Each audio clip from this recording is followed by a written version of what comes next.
feel like a lot of people don't consider retirement in their 20s and their 30s, but you have to get down and lay the groundwork now because, hey, when you hit 65, 70, I'm around these other nurses.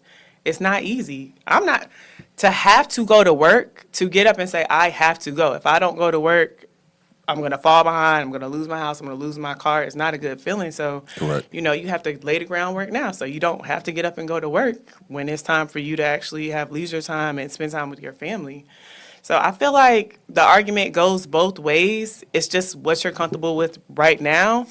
But it's okay to be humble. It's okay to wait. Everything doesn't have to come right now. You can have a game plan, save your money. Like I always think back to when I got back from Howard, I moved back in with my parents, and I think it might have been like not even 4 months. I was ready to move out and get my first apartment. I always think back like, dang, you know, if I would even stayed a full year, I would have had way more savings anyway than just moving out and trying to be on my own. So, you know, I feel like a lot of times we want to move on certain things, but you have to lean on your faith, listen to God, and also listen to your peers and your family members. And when they say, like, maybe it's best to stay still, sometimes you have to take other people's advice, and you'll end up in a better position.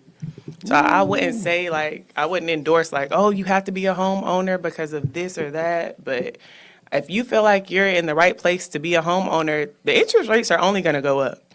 So I got a pretty good interest rate. I'm at 4.5. I think the lowest I've heard in the last year is like 7, which is, I mean, insane.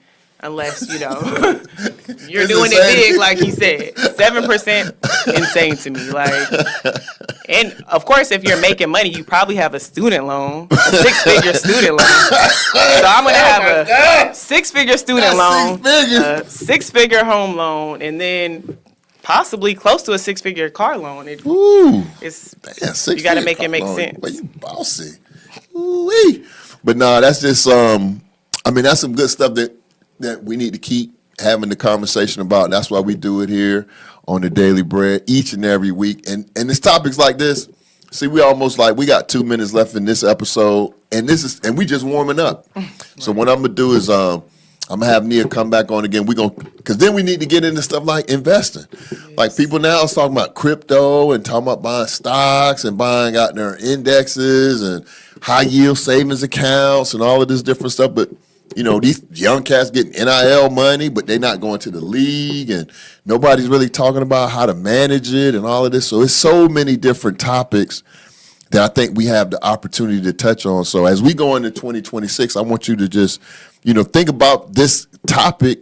Like, are you ready? Just ask yourself that question. Are you ready for what's coming? Because these people are planning your future.